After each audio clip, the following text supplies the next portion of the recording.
Hey, how's it going, people? Panda here, and I know this is probably the most random thing I can make at this point, where it's a kind of standard commentary over Call of Duty of all things. I also have a bunch of Call of Duty what was live gameplay, but I can't use it because you can't hear my audio at all, where I've recorded my audio with my PVR instead of on a separate audio track like I used to do, and what I'm gonna just start doing again.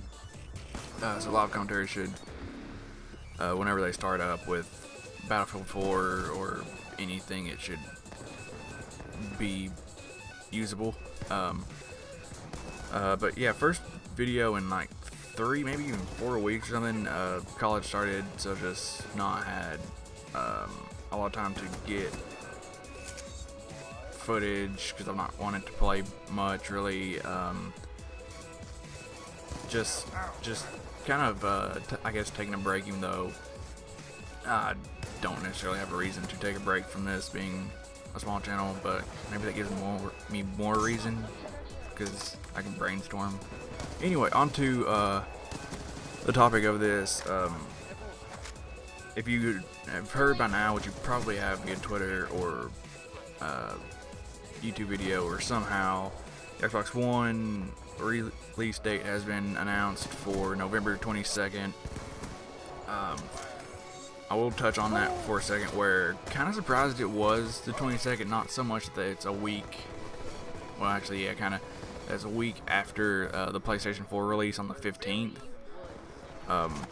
Mostly just surprised at that because you'd think with them being the second to announce that, since Sony already announced they would plan it beforehand. Both of the suggested dates, they weren't rumored really or anything. I had heard before.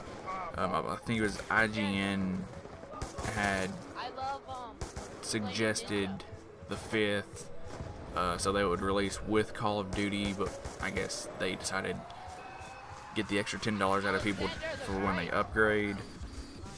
Of course, that would be for Activision instead of actually them, although it still probably gets them a couple bucks out of that or something. And then Rooster Teeth had said on multiple occasions, mostly on their Patch podcast, but on a couple other times, the 12th? Yeah, the 12th, the Tuesday after the 5th. Which would have been actually the same week as the PlayStation 4 launch, which would have been really interesting. But where it would be promoted as launching 11, 12, 13, which is cool. I'm surprised nothing's actually launching on that, although there may be a game launching on that I just don't know because it's of unimportance to me. But what I actually wanted to talk about was the day one edition exclusive, or not exclusive, bundle stuff, because yesterday I'd read on IGN about someone from Microsoft coming out and clarifying something about the FIFA 14 bundle coming out in Europe and UK. I think it's in Europe too, might just be UK. Anyway, and then today as well they announced that you could get FIFA 14 or Forza Motorsports. And it makes sense that they're trying to entice people to get the Xbox One more in UK and EU, because I don't think their appeal and market's as strong as it is in the US. But at the same time, it makes US and then probably Australian gamers or whatever that's getting the Xbox One kind of feel cheated, because the day one edition for those two markets are, at this point anyway, just getting the console and the Xbox, or the controller that has the little day one in 2013 or something on it. And then in the unboxing video, Major Nelson said, here's your digital day one edition special stuff, which is might have something for the achievement. I don't know if that would unlock automatically. Probably gonna have an avatar item, and probably gonna have a gamer picture that says Day 1 2013, if I have to guess. But it still feels like we're being cheated out of something like that additional $60, because really there would be no point in getting the Day 1 edition over the standard Xbox One for launch, because I think you can get just a regular one and it would just come with a controller without the little logo, and the box would be different. So I started thinking, and I looked up the launch list for Xbox One to see what games, if they were to do a game, what would they release with it. My first thought was NBA Live, but I don't know if EA would want to take that kind of a hit as well, because they are giving free FIFA away in UK EU, so they wouldn't want to lose even more in the US. I thought maybe Rise. I don't know actually who makes it, if it's a Microsoft Studios game or what, so I could see that, where it's a title that they're really wanting to push, so if they included it with the Day 1 edition, I think they could do it. I don't know if they would, because like I said, I don't know who makes it, so I don't know if Microsoft would initially want to take that hit if it's a Studios game or what. I actually thought Killer Instinct would be an overall best investment, because it is something, again, that they're pushing pretty hard, and it's actually gaining a lot of interest, but not, and it's a free game to download, but you get like 2 or 3 characters, I believe. So I was saying the full Killer Instinct thing, which I actually think comes out to $40.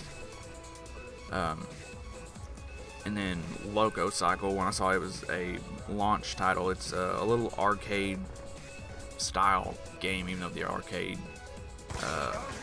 category more or less gone for Xbox One. I think I'm almost certain it's a Studios game. I'm starting to struggle now. I don't know why. I'm almost certain it's a Microsoft Studios game, so they might be more willing to do it. And then earlier, when I was kind of thinking over this, at the minimum, they should include the 12-month card, I would guess, because it's still a $60 value that they can put in it. The only thing with that is that they're promoting their like special Day 1 edition 12-month card. That's just kind of a weird thing, and then it probably, I would imagine it comes with 1 to maybe a 3-month card or code or something for Xbox Live, because I'm pretty sure the 360 did that. So just trying to throw out something that I've not really seen anybody talk about, where at this point for US and Australia, from what I've seen, there's not much of a point for getting the Day 1 edition, because although there are little in-system things apparently that we're getting, we don't know what they are. So if they wanted to announce what we're getting besides the achievement, it might make it more enticing. I mean, it's going to cost the same, so it's not like a major deal to get a special edition or not. It's just, what's the point? Because if you're making UK EU Day 1 editions more special than a standard edition, making people want to get it, why wouldn't you do that in the other markets that you are releasing in? But just a thought. I'm going to try and get back into commentaries, because I'm starting to get more ideas for Let's Plays and maybe some commentaries and stuff. And then I think on SFG we're going to start doing some kind of vlog style things on days that we all have a class. So things starting to get more interesting for You may have just heard my window pop. I don't know why it does that anyway. But things getting interesting for me and the group and for Xbox in general, because we do finally have a release date, and that's awesome. Because that's actually one thing that I did want to know by now. So now that I know it, I just need to decide what I'm going to do with games. So, said so a lot there. It's getting awkward now. That was stupid. Bye.